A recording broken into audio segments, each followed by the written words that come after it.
Welcome to day 4, number 222. We're the man Frank Scalish, trying out a little bit new background music. We might try some different stuff for the next couple of weeks, Frank, until we find something that fits you. I feel like this one might be a little bit too happy. It's a little bit too happy. I promise you, when a jet ski buzzes you, this is not, you're not whistling this tune. No. No, it's more like heavy metal. Anyway, good to be back. We are actually live. So full disclosure, here's what happened. We could have been live last week, but prior to the 25th, which was the wedding, which none of us were here, we recorded the show for the following week, which should have been October 30th. Yes, correct. But I was just not, my mind was a million different places at the time. And we both thought we were recording for November 6th instead of November 30th. But then we had the November 6th show. So we just ran that last week. I went out and filmed for Crappie Talk Live, which actually just dropped on BTL Tuesday. It was a good show. It was a good show. Thank you. It's, like I said, it's a passion project, but it's fun. I have no idea how that will be received. But you know what? I enjoy it. I'm doing it. It's educational, and there's a lot of information that can be gleaned if you are just a bass guy from it too. And then also just watching fish behavior and where they are and stuff. It was cool. It was a lot of fun to watch. You know, I get amped up when I see it. Yeah, there's some people that don't enjoy it. There's some people that like it. Yeah, all sorts of different stuff. All right, right off the hopper, Frank. We are up for an award, and if you've ever wondered how you can support BTL Day 4 and that type of stuff, behind, I got a couple pictures from the Toyota Series Championship of dudes wearing the new BTL merch on stage. That's excellent. Yeah, which was really cool. But this is totally free, and we are requesting the BTL Day 4 family of viewers and listeners support. And it will take you 30 seconds, and it will go a heck of a long way. Yes, please get out and vote. The link is in the bio. The Best on Tour Awards announced the top 3 nominees in each category. So for the past 2 months, you could go through and just do write-in ballots for it. And they narrowed it down to the top 3. And you can go through all, there's catch of the year, best boat wrap, best tournament performance, all that. And then it gets down into some industry stuff. And there is a best bass fishing podcast category. Oh, we gotta do it, man. We gotta take that. And we are up against Bass Talk Live, Mercer, and Bass After Dark. All 3 quality shows. Yeah. The other 2, BTC, Ken Duke, love what they do at Bass After Dark. Love what Mercer does with his show, Mercer. I think we might be voting against Canada, the entire country. We've got a whole country that we have to vote against. We have to overcome. Plus, he's got 17 million YouTube subscribers. Dang, dude. That's so he's been politicking pretty hard to try to get votes for the Best on Tour Awards, because it does come with an exclusive die cut medal, a blue die cut medal and stuff. But BTL has never won an award, Frank. What? But I think Day 4 at BTL is award worthy. I think it's award winning. Award winning. So the link is in the bio for this show. You can also just go to bestontour.net, and then in the top corner you can click on the Best on Tour Awards, bestontour.net/awards to also get to it. Go down, vote for Bass Talk Live for the best fishing podcast. We have to get it. I didn't know. You guys never won anything. Well, what would we be up for? Well, I don't know. This is the first time that it's happened. Oh, well, okay. We do have a lot of Canadians that watch BTL. We do actually. we actually do, and I've been in contact with quite a few, and great group of people, and you'd be surprised how many women anglers are in that group too. Oh. It surprised me, and it's very exciting to see. Yeah. Can we sweeten the pot? And should BTL win, I think we celebrated that it'll be November 24th. So that week of Thanksgiving is when it closes. So we'll be back live December 4th. I think we should maybe give away some. I'm writing this down. We should give away. If BTL wins, I think we celebrate. And if you don't think we can do this, that we don't. But to close out the year and celebrate 3 live $50 gift cards to lurenet.com if BTL wins. Yes, we'll do it. 3 during that show on December 4th. Yes. I'm saying yes, but I know it'll be yes. So we'll do it. I think that'll be cool if we win. Hopefully we win. It's like I said, it's strong. Whoever wins that category, well deserved. I know how much Ken Duke and BTC and the crew over at Bass After Dark put in. I watch that show regularly, and obviously Mercer puts out a lot of content, does a lot of work. So yeah, no question about it. Good podcast. Really good. Outstanding. How cold is it by you? It is 50. All right. It's not bad at all. Yeah, our snow just melted. Really? Yeah, we got a little dusting of 2 to 4 inches, and it's finally gone. Definitely winter. No, it's 50 now. It's gonna be 75. I went and filmed with Zeke Anderson, CTL Crappie Talk Live yesterday, and we absolutely blistered them. Like we caught between 40 and 50 over 1.75 pounds. Oh man, dude. And they were aggressive. See, you can't beat that, dude. When they come charging the bait, it's like all anticipation and excitement. Yeah. It's like, oh my God. I did something really interesting. We found a little patch of them where they were all like 175s. We're voting on the best bass fishing podcast and the best on tour awards. You can fill out the rest of it. I mean, there's best bass fishing TikToker, best photo of the year, best celebration, best tournament performance, all of that. bestontour.net. And then up in the top corner of the right there, you see best on tour awards or just bestontour.net/awards. Justin asked what we're voting for. We're voting for BTL for the best podcast. And then 3, you guys will benefit if we win from that. Anyway, I had have you dove into the dice game yet, Frank? So no, I can't go there, man. You can, you should, and you will. But I had brought, so this is like the big one, right, that I've got back here. Like, yeah. I mean, that's like if you make a fist, that's like the size of your fist right there. Like, but they make a tiny one called the 13. It's like a 13 miller, whatever, how long it is. But it's like that, but it's got all those spiky things. And I was like, you know what would be awesome is if I could get a little viral clip for CTO where I put one of those on a jig head, drop it down, and a crappie eats it. And they're like, oh my God, crappie will eat the koiki ball too. Frank, they crashed it. They were terrified of it. They ran away from it. We were about a 95 to 100% catch rate on dropping the little jigs down. You know how it is. You've done it. Yeah. And you know how those fish light up and come up and suck it in. So I mean, these fish are like, it's 100% a catchable fish. And I put that koiki ball down on it on the jig head and I shake it and here it comes. And it gets about 2 feet from it. It literally stops. You can see it's processing something in its head that's like, what in the hell is this thing? And then, dude, that thing, Michael Phelps swam down to the bottom as fast as it possibly could. I said, oh, that's just a neutral fish. I said, we'll get the next one. Same exact thing, 3 crappie in a row, terrified of it. That is wild.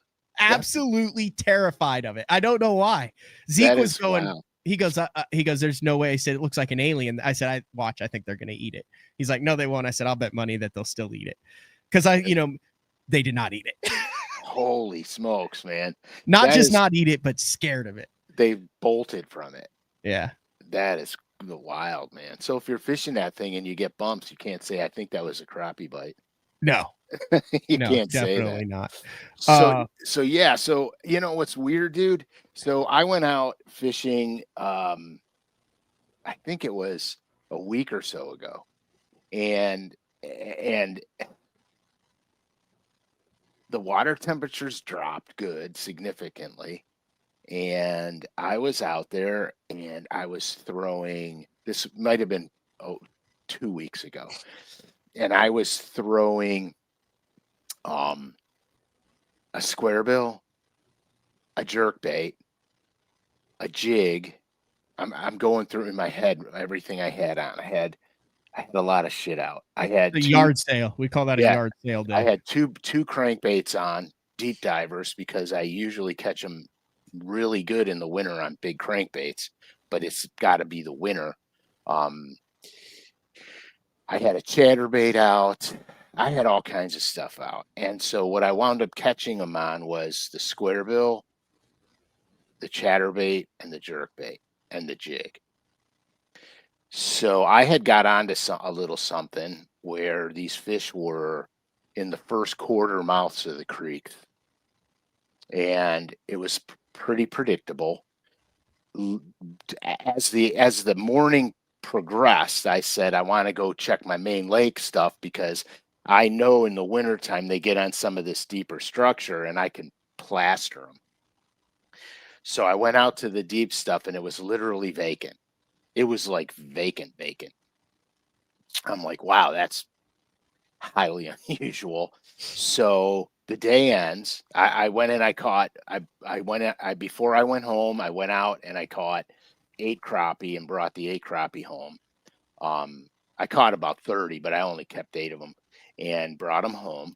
And it started bugging me about the bass fishing. So the next good day I got, which was probably Saturday or Sunday, I don't remember now, just a few days ago, I went back because I'm like, I missed something, because I just thought I missed something. So I went back and I had with me, I had the chatterbait, the square bill, the jig, the micro jig, jerk baits.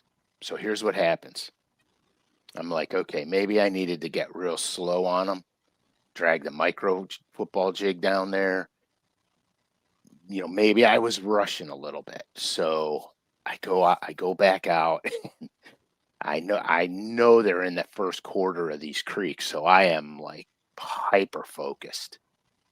And I'm using the jerkbait I was using is the Flashpoint Junior, the little dude. It's like 3.5 inches maybe. And I switched my square bill because I was using what used to be called the Flex 2. It's not made anymore. It's a Booyah bait. That's what I was throwing the first time. I didn't get bid on it, and I switched to the Fat Boy because I've had very good wintertime experiences with the Fat Boy, in spite of the fact that it's got a monster wide wobble to it. I just had a lot of success with the Fat Boy. So I switched to the Fat Boy and went to the little Flashpoint Junior. The deep or just the regular? Just the regular one. Oh, okay. I'll show you why in a minute, because I have diagrams. So Yes. I go, dude, I'm not lying, man. So I go in this creek and I go to the bank and I throw the chatterbait a few times. I don't get bit. I pick up the Flashpoint Junior. I pitch it out there. I'm working it. I catch one and I'm like, okay, I can do the jerkbait all day. I love the jerkbait, so I could do the jerkbait all day. I'm working my way around, and I go to cut across a pocket mouth, and I see some fish down there, and I'm like, holy crap. Those could be crappie, perch, bluegill, whatever. So I know it's too deep for the Flashpoint Junior, but I chuck it out there anyway. And I'm watching the Flashpoint Junior on my live scope. And I pull it down. I get it down to depth. It gets down about 5 feet, 6 feet. And then I'm watching it, and it's slowly dropping in the water column, like super slow. And I'm like, oh my God, I'm going to reach these fish. And I let it sink, and I get over a couple of them, and I just shake the rod tip like that. And all of a sudden, you didn't. No, dude, I didn't move the bait. I just shook the rod tip, and the bait just sits there and quivers. And all of a sudden it goes, boom, and I lean in, and I got one. And I'm like, oh my gosh, this is painfully slow, but it is. They did not want it moving at all. Like if I moved it, they wouldn't even respond to it. I literally had to just leave it there, and it was wild. So I'm like, oh man, I'm gonna plaster them today. So I'm in the middle. So here this is only a representation of what I was fishing. This is by no means accurate in size or anything. It's just oh, you're good. It's just a representation. How do I do that? There you go. I thought I could go full screen with you. I don't know, but it doesn't matter. So this is the main river channel. Okay. Out here is the main lake. This is a pocket. Now holy cow, you've upgraded your colors, Frank. Yeah, I got a little goofy the other day. So keep in mind something here. These distances are a lot. Not to scale. It's not to scale. I couldn't fit it on this piece of paper.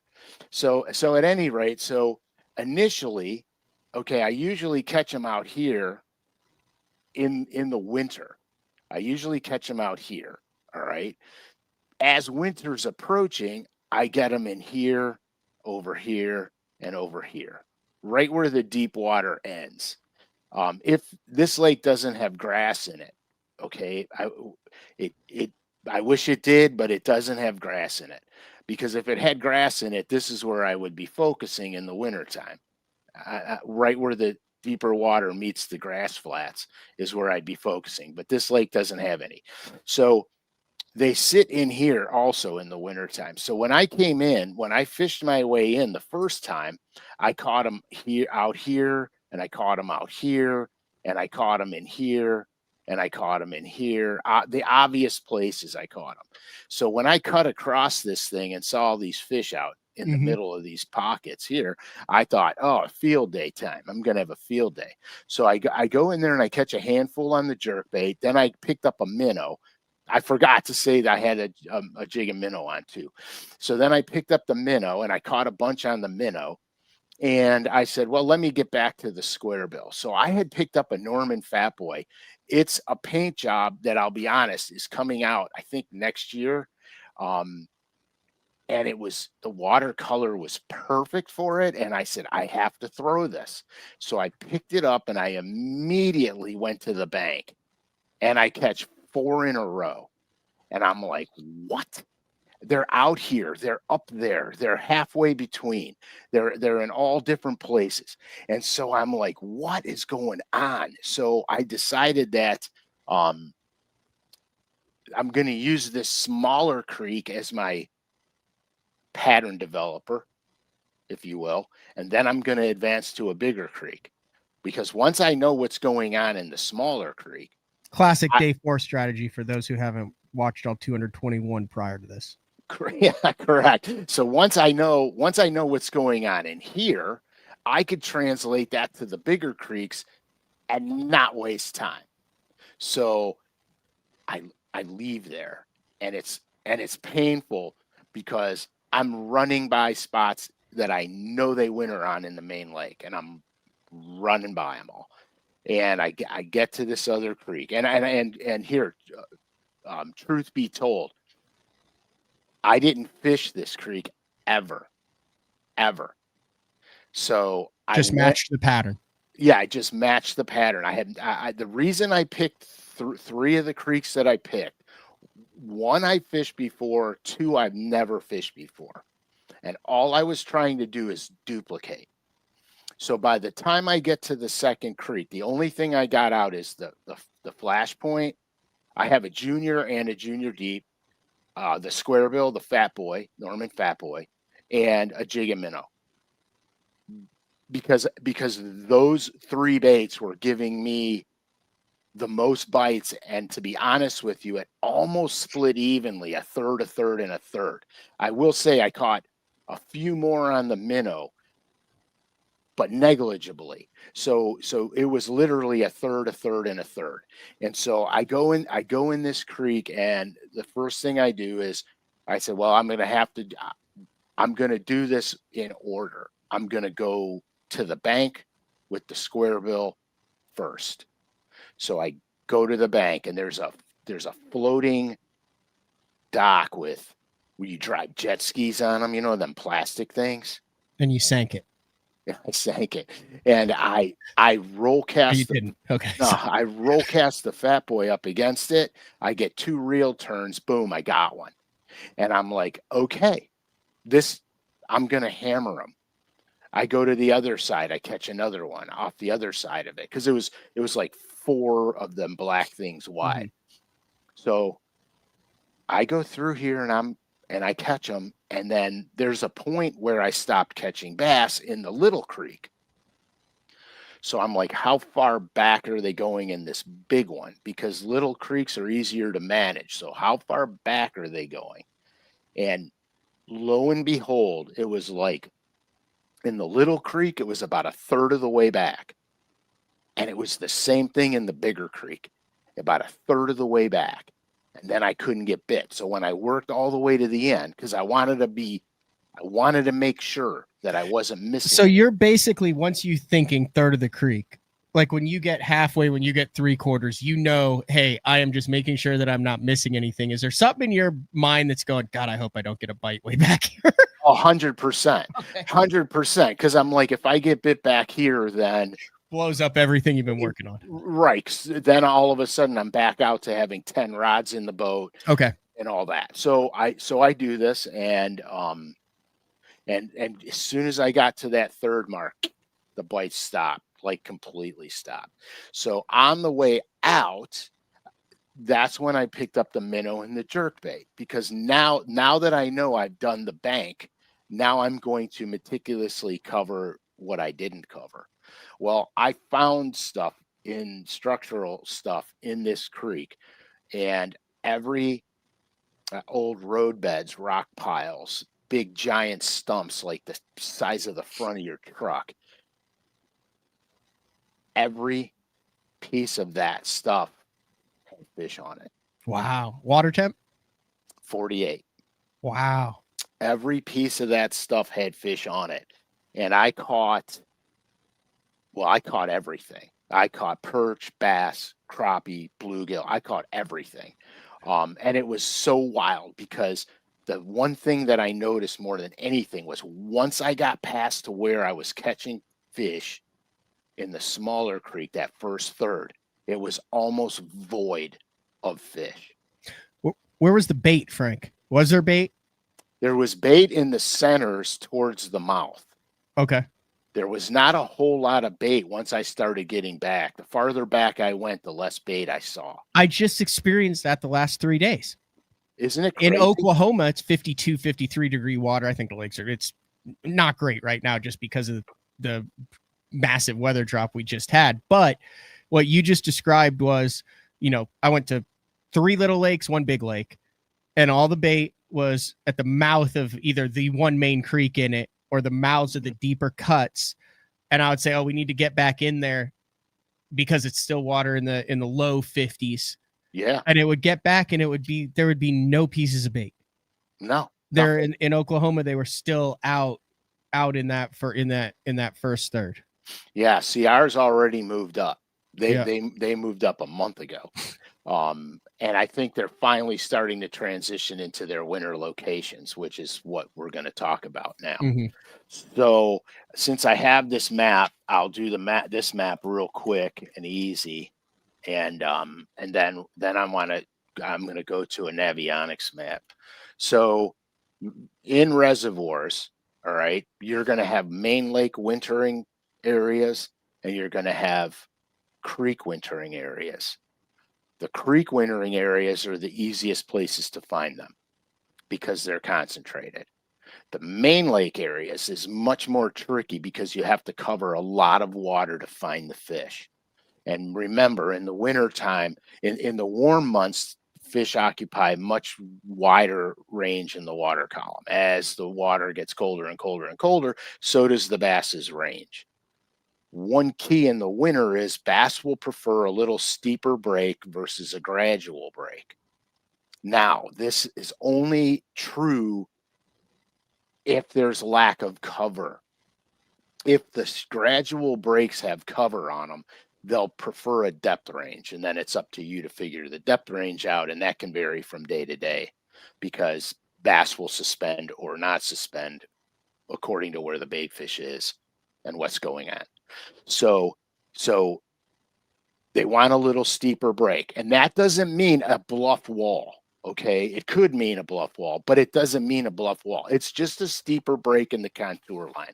So for example, you will have a steeper break on this inside edge. You'll have a steeper break here. You have the steeper break right out here by the main channel. And this looks like a bluff on my map, but this is actually a small flat that comes out, and it probably comes out 10 feet from the shore. And it's only 4 feet deep until you hit the river channel. Then it plunges down to about 22. Okay. But they use the edge of that flat. So what clay, happens, gravel, rubble, like what are we talking? What is, you said no grass in this lake, but kind of what are we talking bank composition? So I'm talking hard bottom. It could be gravel. Okay. It could be rock, but it has to be hard bottom. Okay. They don't want the mud. They'll go here. I'm saying a lot of things. They'll use the mud when the perch are using the mud if perch is the main forage base. Because the perch will eat the invertebrates and small crustaceans that are in the mud. And so the perch will gravitate to those areas in the wintertime to feed. And if the bass are feeding on perch, they're going to follow them down there. But for the most part, it's hard bottom. So the break doesn't have to be deep. That's the thing. Everybody thinks it's steep, deep. Oh, it's got to be steep and deep. It doesn't have to be. A lot of my wintertime fishing is in 4 to 10 feet of water, 4 to 12 feet of water. In most cases, there are some instances where I'm catching them much deeper. And that's just because the lake I'm on gives me that water clarity, light penetration, etc. Everything is, you got to take everything into account. So that's what happens. But there's lakes like, let me see if I can do this. I want to pull the map up. Am I on it? You're on it. Okay, so I have to go to. Looks like you're on the Ohio River right now. Yeah, I am, but I have to do something here. I've got to reduce my screen. You're good, Matt. Pull it back up. I got it. For those listening on iTunes, he's just pulled up his Garmin Active Captain to actually, and now he's just removed his Garmin Active Captain on his own. Yeah, I did something very bad here. You could just share that screen again, Frank. What? I had life going. Life was good for a minute. Oh, I know. We even got out early to. Now it's bad. To complain about things and practice our active captains on the show today. Yeah, hold on. I got to redo this. I am such an imbecile. In the meantime, while you're redoing that, I'd like to remind everybody that voting is now open for the Best on Tour Awards. Simply go to bestontour.net. That's what it looks like right there. Then you go in the top corner, the Best on Tour Awards. There's all the different categories. And then you can scroll down to the best bass fishing podcast. There it is. Bass After Dark, Mercer, and Bass Talk Live. Would really appreciate your vote for BTL. One of the things I did not mention also was that everyone who votes will be entered to win a $200 prize pack from the Best on Tour Awards. So you also have a chance to do that. I'm also under Bass Fishing Pundit along with Kumar and Mark Zona. Nice. I don't know if I belong in that category with those two, but I mean, I think Zona wins that one running away. Yeah, I think he does. I think he does. All right. Unless it's overall, like if you want to throw the MPFL and the MLF stuff and all the different levels in there, he's pretty bass centric. Right on. All right, are we back with the maps? I think. Am I working it? Is it working? It's working. Let's give her a shot. All right, give it a shot. So I'm looking for something here, and why am I in Colorado? Oh boy. Now we've got the U.S. What are we trying to pull up here? I'm trying to go to Toledo Bend. Okay. Well, you're getting close there. You're way now. Get Austin off of there. Come on, Longhorns. You got to go more to the right. There's Nacogdoches. Yeah. Okay. Nope. That's Richland Chambers. No. You got to go more the other way. This way? Nope. Other way. Now scroll down. Zoom out just a little. Yep. There they are down in the far corner down there. Got it. Okay. I believe that's Rayburn. Yeah, that's Toledo Bend. There you go. Okay, so it's the only time that me giving directions means the show has gone completely off the rails. It's off the rails. So here's what I want to show you, because the big giant reservoirs like the ones in Texas and some of the big ones across the country, it's the same principle as that little tiny map that I pulled up. Yep. Only it's not. So here's what happens. In the little tiny map I pulled up, this is what we were focusing on, because that's the only big part of the creek, right? Mm-hmm. But in these lakes, this creek really comes all the way out here to the main river. You follow me? Mm-hmm. So if I zoom in on it, you're going to see how you have the drain. Can you see the little hand moving? Absolutely. Okay, so you see how you have the drain that comes in here, which dead ends into this pocket, right? So here's what happens. Fall, they're making their migrations. They make their migrations. Water's getting colder. Fish start backing out. So depending on how near you are to being mid-fall, your fish are going to start to be pulling out into these positions in here. As winter approaches, they're going to start to pull out even farther. And so what happens is, on these reservoirs, they'll winter out here. They'll literally winter in these gut mouths. All right. That's why you see a lot of times on some of these southern impoundments like this, that in February, depending how far south you go, January, February, March, they're fishing out here and working their way in, because the bass haven't gotten up in here to spawn yet. So they're still wintering out here. And that's the main difference between small reservoirs and gigantic reservoirs. In small reservoirs, the creek behave like lakes themselves because they're tinier. And in the big reservoirs, you have to take into account how far out the channel goes. And go ahead, Matt. I just finish your thought. I just thought of a fishery that I did this exact thing on in March and cashed a check in the opens a couple years ago. And I literally was doing exactly what you're describing right now. So continue. Yeah, because that's exactly how they behave in these things. So where the small lake, the smaller reservoirs, your 3,000 acre to 5,000 acre reservoirs, this is your creek right here. Okay, this is your creek, and then it's main lake. But on these reservoirs, these big giant impoundments, and it's like Toledo Bend, Rayburn, Eufaula, Gunnersville, Chickamauga, all those type of lakes. This creek actually comes all the way out to here. And you have to look at that, because that's really what they're using. Yeah. And you know what's cool? You can combine this now. And then did you see that Deep Dive just came out with current generation and schedule on the app? So now Yes, you I can did. combine this stuff on those lakes with the current generation and stuff. We're going to talk current in a minute because I'm gonna transfer over to river systems because Okay. they're entirely different.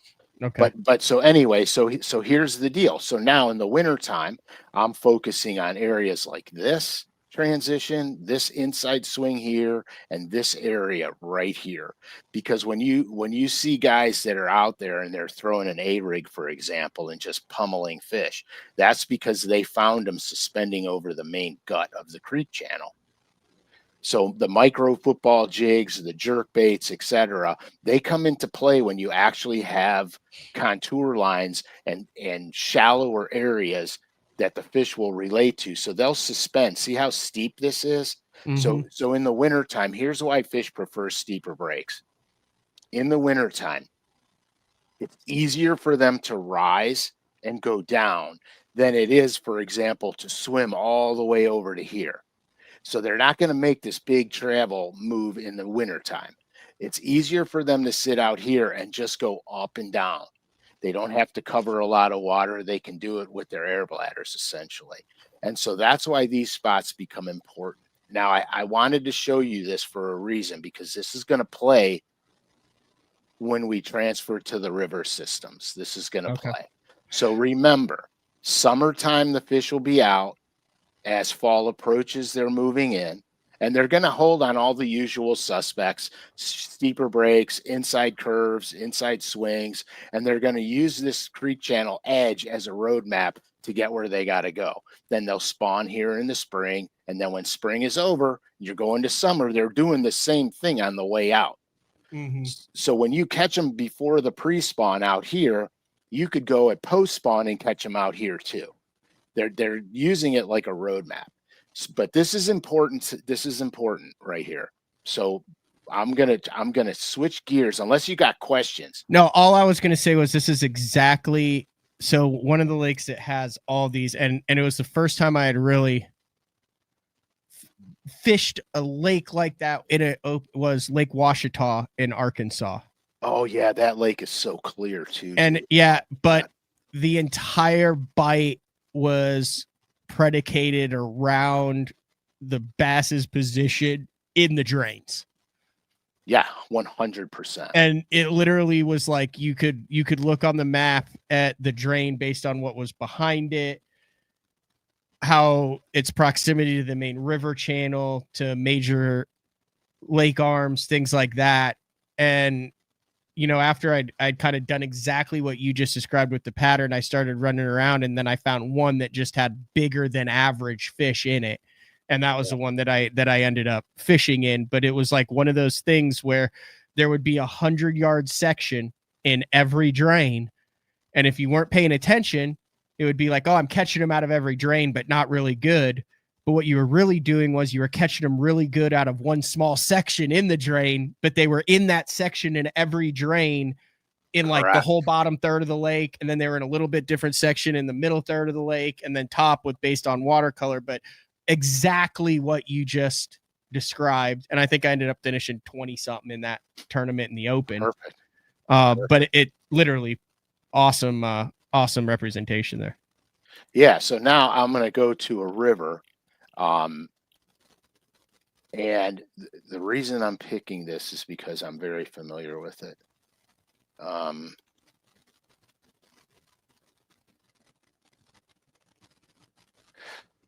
Okay, so in a river system, what happens in early fall, I'm trying to find my... You're getting dangerously close to Pittsburgh. Yeah. Which is not known for its quality river bassin. Yeah, just you got to give me a second because I am really annoyed at myself right now. It's hard for me to find exactly what I'm looking for here. I'm not sure what you're looking for either, so you're on your own here. I can't tell you this way or that way. I will find it in a moment here. In the meantime, I'd like to... No, I'm just kidding. Yeah, in the meantime, God almighty, what is wrong with me?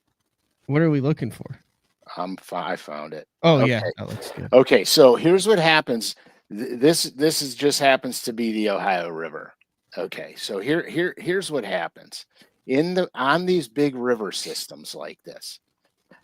As fall approaches, and this is, by the way, this is exactly how I made my first regional, my first Redman regional. So as fall approaches, what these bass are going to do is they're going to stage on these river mouths, these secondary. See how it's a secondary creek or a river that goes into the main river. They stage on these spots in the fall. And so what I wound up doing was, believe it or not, I wound up Carolina rigging and throwing a Hopkins spoon, vertical jigging a Hopkins spoon. At the time, War Eagle wasn't around then. Yeah. They didn't, none of that was there. Yeah, that's old school right there. This is old school. Probably on mono. Yeah, 100% mono. And so, yeah, exactly. And so what I found was early on in my experience, this is where they staged in the fall. Now you could catch them early fall, running flats and stuff down the bank, like places like this where you got fingers that come out and stuff like that. That's early in the fall. This is later in the fall. Mm-hmm. And so that's when I started targeting these places. And what happened, what I found out because when I was younger, I used to get my brains kicked in on the Ohio River all the time. And I said, I'm never doing that again. So in my spare time, every free minute I had, I ran down to the river to fish it, no matter what time of year it was, because I had to learn what goes on in the river system so I could continually do Mm-hmm. it. So what I found is that, so you get places like this, and they load up here late in the fall, right? What I learned by fishing the Hudson River, which I was going to go to the Hudson, but I'm not going to go to the Hudson River because it'll take me too long to find it after this fiasco. How did you make it down to Texas? I'm not 100% sure. How did you make it to the Hall of Fame? I'm not 100% sure, man. But so what they do in the wintertime is they'll literally, they will winter in the mouths of these areas right here, in the mouths of these creeks. I mean, this is similar to how Gussie won the Classic. Maybe so. I mean, I'm just telling you what I learned. And so that's what happens in the winter. Now, there's other wintering positions that they'll use on the main river system, but now I'm going to have to find one that's acceptable. This will work. So on the main river systems, the current's going this way. See the direction that the hand is going down, the current is traveling this way. So you would look at this and go, oh, this will be great, except that it's getting the brunt of the current on it. Okay. So in the wintertime, what you want the lee side of things. It is still going to have current because current's important, but it's not going to be the full force. And that means they're just going to have to work less to stay there, which means they're not burning as much. And then the food is coming to them. So they're able to maximize their energy versus their energy output to caloric intake. Correct. So you're going to find areas like this that are on the main river that offer some type of current break for them, and they'll winter in these areas. It's really cool, and they'll do the same thing on the where am I going? Get over here. They'll do the same thing on spots like this, where you have a big flat and the channel hooks into the flat. They'll stack up in here in the wintertime, and they'll stack up over here in the wintertime. Anything that's going to offer them that current break. Now, something that I overlooked, of course, this is a great wintering spot. It's plenty deep. They can get out of the main flow, blah, blah, blah. The one thing I overlooked that is so important on these river systems is the lock, because I have had some of the best days in the winter on these rivers ever fishing this stuff right here. This is the lock where you go in, fishing this stuff right in here. Yeah, because the only current you're going to get an eddy flow in here. Yep. So when the current runs over the dam, it runs down the lock wall and then it breaks, you're going to get that eddy in here. And so what happens is the current gets less and less until they open the lock doors to let something through. And when they open the lock doors, it's like manna from heaven because the bass put the feed bag on. So you just, as Sean What? pointed out, you just used the term manna from heaven on the Ohio River. Yeah, I know. I know. I probably should have. Maybe a little overstep. You have your best opportunity to catch a keeper. Yeah, I probably should have went to the Hudson. No, I'm going to tell you something. I'm going to tell you something true to word. Back in the old days, I brought a buyer out fishing, and we fished on the Ohio River, and very close to where I just showed you, by the by. And we were out there, and it was a flood stage. It was an absolute flood stage, which I didn't know because we didn't have the weather apps and stuff like we have now. And when I got there, I went, holy crap, I gotta use my winter techniques here because I need the current was dangerous. So we ran up behind one of the locks and we caught smallmouth bass, and we caught a pile of them. You would have thought we were fishing Lake Erie if you've seen the size of those bass. Huh. It was unbelievable. And so that's all I'm saying is you have to understand, what you're up against when it comes to wintertime fishing. Now I went to the Hudson because there is something that I want to show you. I wrote a note down so I could almost find it relatively quick. While Uncle Frank is looking for that, I'd like to encourage everybody to go to bestontour.net, vote for BTL for the best bass fishing podcast, bestontour.net/awards, or you can just click on the link in the bio. Greatly appreciate you just bear with me a minute because this is crazy stuff. All right, here we go. Did I find it? Let me see. What's my name? Okay, this will work. So on the Hudson, so you have this stuff here going on. You've got all these islands here. This all breaks. That looks like such a cluster. It is. This all breaks up the current, right? But here's the problem. When I first fished the Hudson River the first time, I didn't realize it had a 6-foot tide, 4.5 to 6 foot tide, depending on where I was. So you have to take that into consideration. So what happens is this is a dead end slough right here.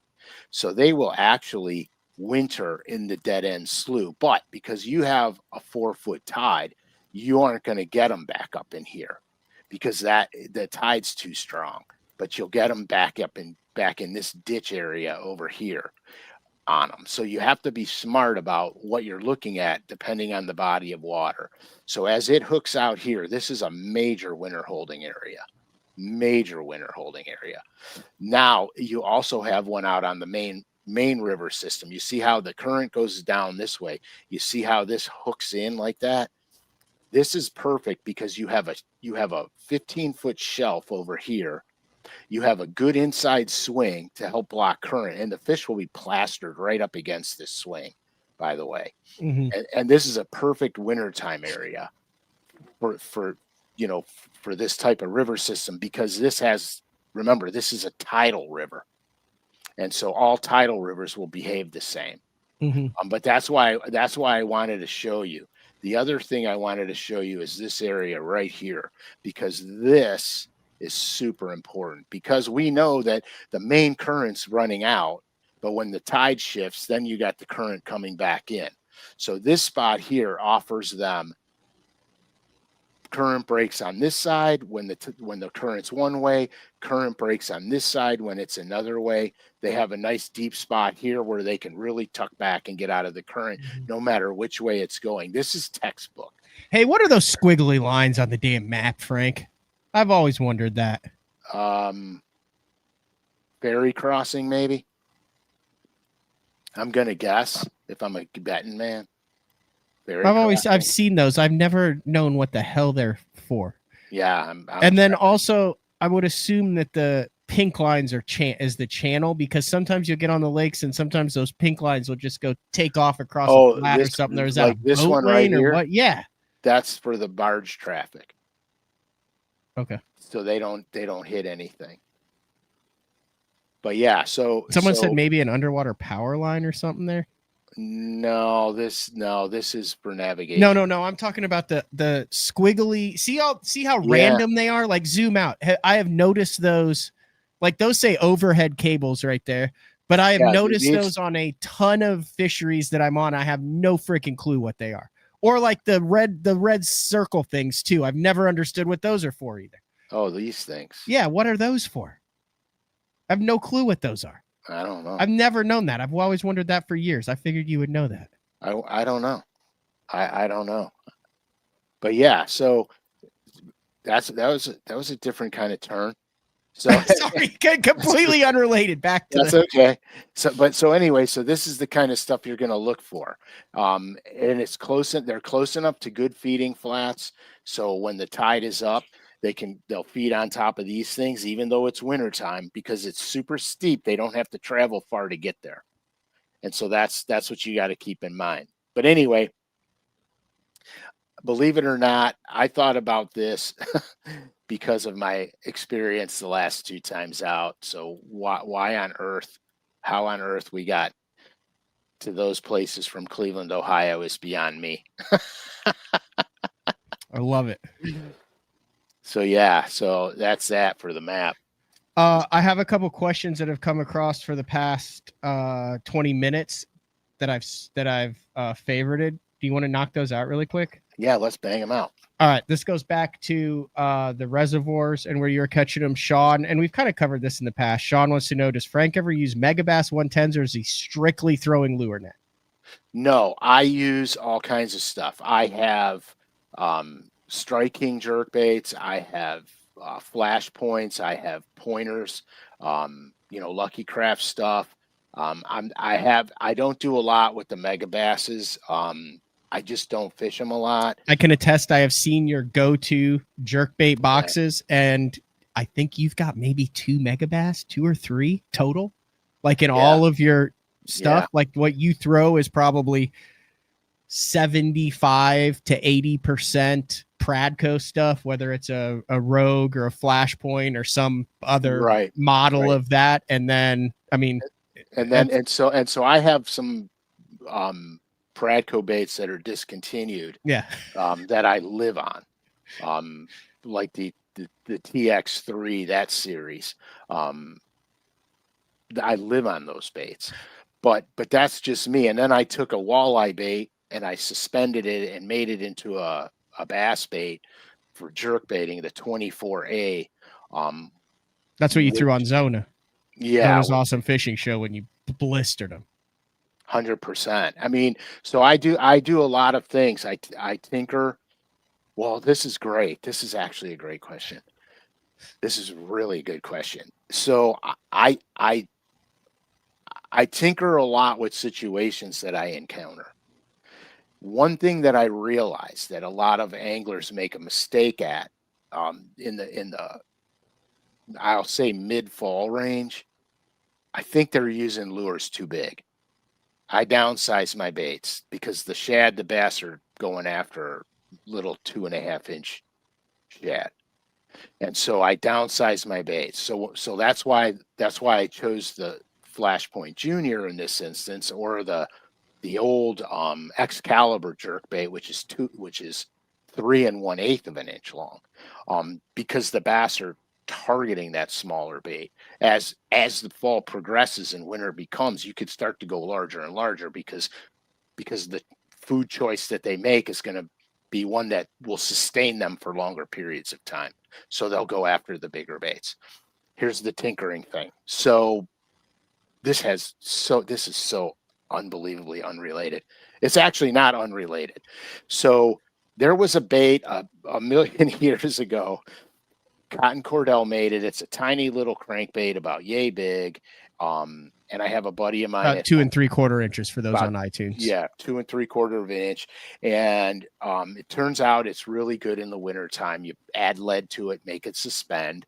and it's like a miniaturized jerkbait, and its bill deflection characteristics help you be able to fish it through grass. If you're lucky enough to have a grass lake, you could fish it through grass. So Bandit came out with this new walleye series called the Bandit Walleye Shad. And I was looking at them online because I really have no use for them as a bass angler. So I was looking at them online, and I went, oh my God, that looks just like blah, blah, blah. And I started researching, and of course they suspend, and I'm like, holy crap, there's a place for this in the bass community. So I dove into, I only got 3 sizes. All right. This is crazy. I only got 3 sizes. I got the smallest, then the next size up, then the middle size up. And so they dive, the smallest one will dive about 6 to 8. The next size up dives 8 to 10, and the next size up dives 10 to 12. Now they have a bigger one that goes even deeper. But to be honest with you, I had a gift card, so I was using my gift card, and I ran out, so I couldn't get the biggest size. So anyhow, I just want to show you this thing. This is very cool. So this is the Bandit Walleye Shad. This bait here is, what do we say, 2.5 inches about? Yeah, which size is that? There's 4 sizes. This is the number 1. This is the smallest? Yeah, this is the smallest. The smallest is 2 3/8 inches. Now, remember, if you listen to day 4, Frank has gone through this number of times. That is not the entire length of the bait. That is the body of the bait is 2 3/8 inches long. Right, just the body. So because it suspends, because it's small bodied, now your wheels are turning. Yes. So so this is my experimental box for this winter. This is my experimental box. Oh. And I promise you, I absolutely promise you, this is going to work insanely well. So this is the wild thing. If you use capital BTL 25, you not only let LureNet know that you're supporting BTL, but you get 15% off regularly priced items. Bandit Walleye Shad, regularly priced, is $5.99 each. Yeah, 100%, dude. You can get 20 of them for $100 using the 15% off code. Yeah, it's crazy. It's crazy. But you're not saying like you haven't smashed him on it yet. You're saying it's like one of those things that has every element that you're looking for in a bait, like high potential bait.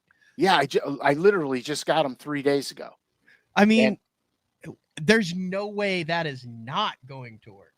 100%, dude. There's no way it's not going to work.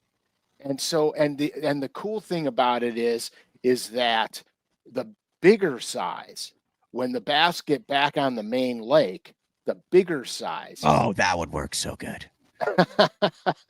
The bigger size is going to give me the ability to fish the ledges because it gets down to like 17 feet. Is that a bait like in your hand or you're holding it? Like you hold a shad wrap and you're like, yeah, I'm casting that with a spinning rod 100%. Does this have enough weight to where you can put 10-pound crank and throw it on a crankbait rod with a bait caster? 100%, because it's got a casting system in it.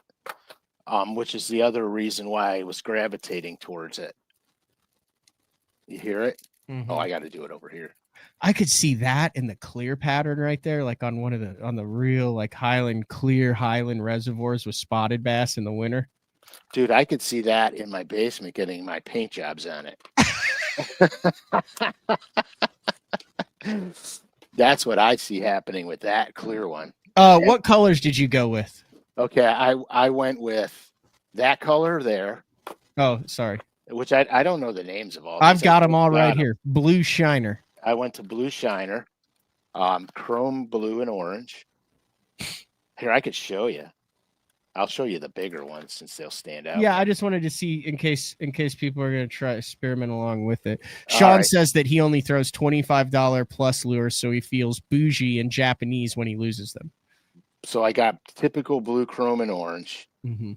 The code does work better if you vote for BTL, the best on 2 awards. I got best podcast. I got black and chrome. Okay. When are you going to throw the chrome in the cold? You don't really see chrome a lot in cold water. Well, I got it because it's the closest thing to a real minnow that they had. So is that a thing that you might take a X-Acto knife and scrape some sides off of that chrome? I got that one. I'm gonna dust it up a little. Yeah, that's the blue shiner. And then the perch. Yep. Which I'm really leaning towards perch and blue shiner, to be honest with you. Oh, you make me nervous. But yeah, so that's all I got. I got those colors, and I didn't. You know, it's my bad because I didn't see the clear-bodied ones. So I'd have bought them and just painted them. But because is this new or is this something that's been out for a while that you just have? It's brand new, and I just didn't even know about it till like a month ago.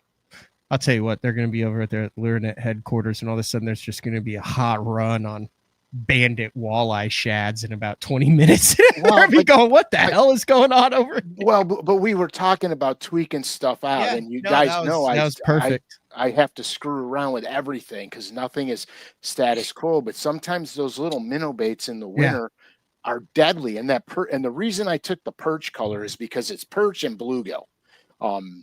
It could be either or in the water, but I'm going to paint some because I have some colors that I really want.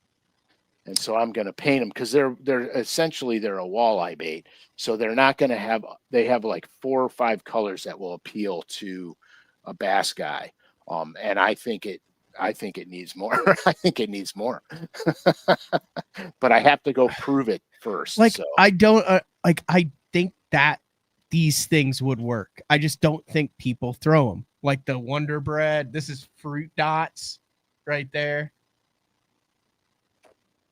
Yeah, I mean the smallmouth have a tendency for flashy color, but the walleye, see, I like that color a lot because I know not for bass. I would throw that for bass. You'd probably catch smallmouth on it, to be honest. I think you could catch largemouth on that. I would not at all hesitate to throw that for largemouth, Frank. Why would you not throw Sick Monkey? Because I paint. I know, but like, I'm asking you seriously though. Like, what do you not like about that for like a largemouth? Let's just pick Lake Texoma. What do you not like about that for? I think it would trigger bites. I'm just going to be honest. I think you could get bites on that. Okay. I think you could get bites on any color in the right circumstance. But my bass colors are a little more bassy. Okay. You want to knock out the rest of these questions? Yeah, let's do it. My bad. All right. No, that's all good. Why choose the Flashpoint over a Rogue? Travis C wanted to know. Back to when you were throwing that Flashpoint. Because the Flashpoint Junior is half the size of the Rogue. There you go. And I went to a smaller body for the smaller bait fish. Now, I've caught them in the middle of winter on a perfect 10, and my cameraman could attest to this. We had 2 back-to-back days that were the most unbelievable fishing on earth, and everything came on a perfect 10. And it's a giant sized jerkbait. But it was later in the winter. Actually, I'll be honest with you, it was January. Mm-hmm. It was New Year's Eve. So it was the end of December. It was New Year's Eve. We smoldered them. So, I mean, because the later in the winter, the bigger the forage bass, bass prefer. So, so that's kind of the thought process. Same question, but different from Gabe. When you were cast, catch, count, and mount on the Fat Boy, why not a speed end instead of the Fat Boy? Okay, so good point. I had the speed end out, and the speed end, for whatever the reason, like I told you earlier, the Fat Boy has the widest, hardest wobble ever. The bass wanted that. I don't know why, because I had speed ends on as well. And so I don't know why they didn't want the tight wobble, but maybe it wasn't cold enough for them yet, or maybe it wasn't cold enough long enough, because our water just got down there. And so I don't know why, but I've had success with the Fat Boy in the winter before, so I said I'm going to put it on. I took off the Flex 2, put the Fat Boy on. I had 2 speed ends on. I had a chili bowl and I had a holy shad color on. And then I put the Fat Boy on in the new color that I made. And so that's, I was just experimenting with it. And they preferred it. And so why, I start gearing down. As I stop getting bites on stuff, it starts to get put away. So at the end of the day, I had 3 or 4 rods out instead of 10 or 12. And that's just how I pieced it down. But I had the time before that I went also. So that helped me start to piece it down. So that's why I chose the Fat Boy. But I had thrown the speed end, but they just weren't in the tight action yet, I don't think. You kind of answered this question, Bass Pro 009. Would the TVA lakes follow the river pattern when they're mad, when they're generating, when they're running current on the TVA lakes? Would you treat those more like you would a river? 100%.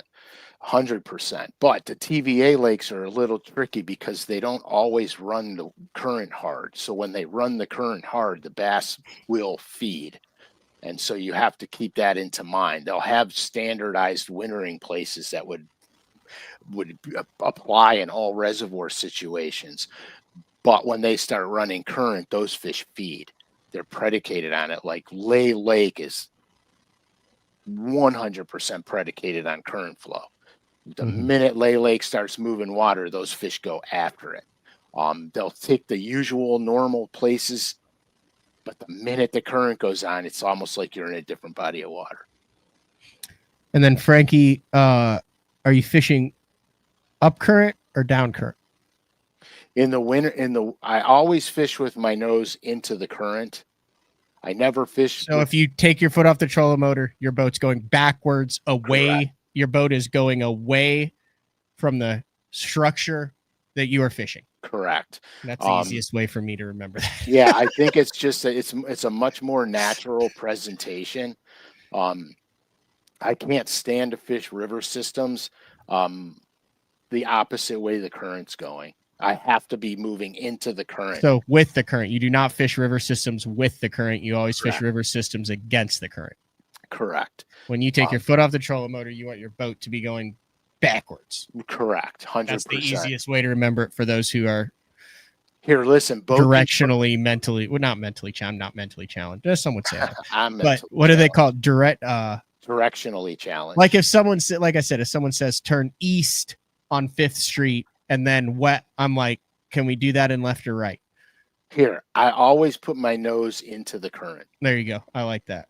Like the other thing I struggle with, Frank, is like if someone says it's a south wind. Yeah, that means that the wind is coming from the south direction, but it's blowing north. Right. But then some people say wind from the south. Well, if they which would be north then, wouldn't it?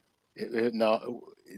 I mean, if the wind's out of the south, it's blowing from south to north. If the wind's out of the north, it's blowing from north to south. Do you see how that could be confusing for an individual I like do, me? but it just doesn't confuse me. It's so confusing to me. If someone asks, what is the wind supposed to do? And I am not physically, well, even if I am physically with them, I will just pull up my app and show them the arrows. Yeah, well, because like if it's so like if you look at your wind app and it says like 10 miles an hour and then the arrow is pointing up, what do you call that? Is that wind out of the south or a north, or is it a north wind? It'd be a south wind. That would be a south wind. So that would be going from like Texas to Canada would Correct. be considered a south wind. Right. That's out of the south. The wind is out of the south. So the wind is out of the north would be Canada to Texas. Correct. And the arrow would then be pointing down. Correct. So an east wind would be wind from Massachusetts. An east wind would be wind from California. East, right. Would be from going from Ohio to Oklahoma. Well, that would be a southeast wind. Southeast wind. And then a west wind would obviously be California to New York. Correct. even though it's blowing east. It's Correct. blowing out of the west. Correct. You're so hardcore judging me. I've seen that face before. This is a no judgment zone. Oh, you were judging. I wasn't judging. I was just thinking back. To what? I think Frankie and I had this conversation about 4 years ago, if I'm not mistaken. Do you see? I see people. Am I? Yeah, 100%. I grew up in Illinois. We all are. That is so good. Right Please, someone in the comments say that they're on my side. Like that. I'm not saying there's a side. I'm saying, I mean, I understand that, but I've never been afraid to be a little bit self-deprecating on here over the last 20 years. I've been doing this half my life. I can see where that could be confusing to someone who doesn't fish or navigate a boat. Well, I fish and navigate a boat. Correct. There's no one out of the hundreds of people that are watching this live right now that is like, thank you. I struggle with this too as well, Panger. No, apparently I'm the only one. 1 + 1 = 2. Oh my gosh. They make medicine for that. Yeah. Oh my God, is that funny? Oh, you guys are priceless, man. Remember, you guys, if you enjoy this, vote us #1. I had to do a shameless plug, Matt. Matt, you're just going to go through this and destroy your. I struggled with it, and then I turned 6.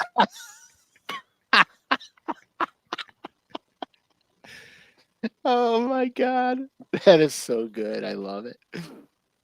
I love it, man. Yeah, I feel like I rushed through this winter thing. No, what else do you want to highlight? Nothing, nothing else. I like it though. I really love this time of year. I like the challenges that are involved, and then of course our weather up here is relentless. It's been blowing. We'll have one day it'll be 35-mile-an-hour winds, gale warnings out on the lake, and then the next day they'll say it's 5 to 10, and I'll go out and it'll be 15 to 20. So it's like, who knows? I'm just happy the snow is gone now, because we just lost. We're losing our leaves right now, and then my whole yard is like a blanket of fallen leaves, and then when it snowed, it was a blanket of snow on the fallen leaves. So I'm hoping this weekend I can get out and get it all off.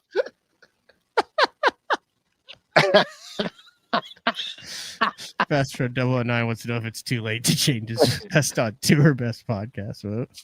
Oh my goodness gracious, you guys are out of your minds.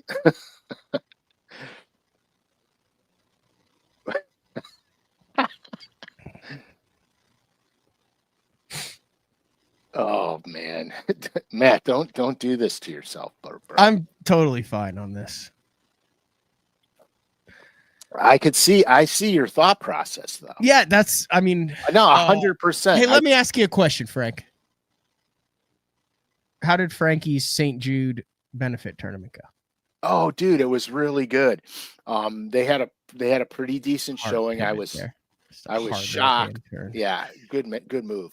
I was shocked because like the lake gave up a couple 20-pound bags. Oh wow. An 18-pound bag, a 17-pound bag. The guys were great sports. When I got there was people wearing BTL gear and everything. It was super cool. I don't normally go to a lot of events, but because Frankie was putting it on, I wanted to be there because it was his first thing. He did a fabulous job emceeing it. And then Joe was there, and Joe LaBarber was there, and he filmed it. It was pretty cool. I mean, I'll be honest with you. It was a pretty cool event. And a lot of the guys are like, you got to do it every year. So I think Frankie got himself opened up a little can of worms for himself now. It's gonna be a tournament director now. Yeah, exactly. There was a local tournament guy director there that offered Frankie a job. Oh God. You could not pay me enough to be a tournament director. No, that's a hard job, man. All right. Anything else before we wrap things up? My mind have regretted the last 16 minutes. No, you did so good, man. That's so funny. I struggle with that. It's fair. It's fair because you could say it's coming out of the south or it's blowing southern direction. Or saying it's a south wind. Yeah, well, if it's a south wind, it's blowing from south to north. We're dangerously close to diving back into this, and we're not doing it. We're gonna go back with the original intro music that was not received well. I'll continue to work on that. Oh man, yeah, but we got to make plans too, so I can come down this January. Yeah, for sure. All right, this has been another edition of Day 4 with the man Frank Scalish. Same time, same place next week. Same place. We'll talk to everyone then. See ya.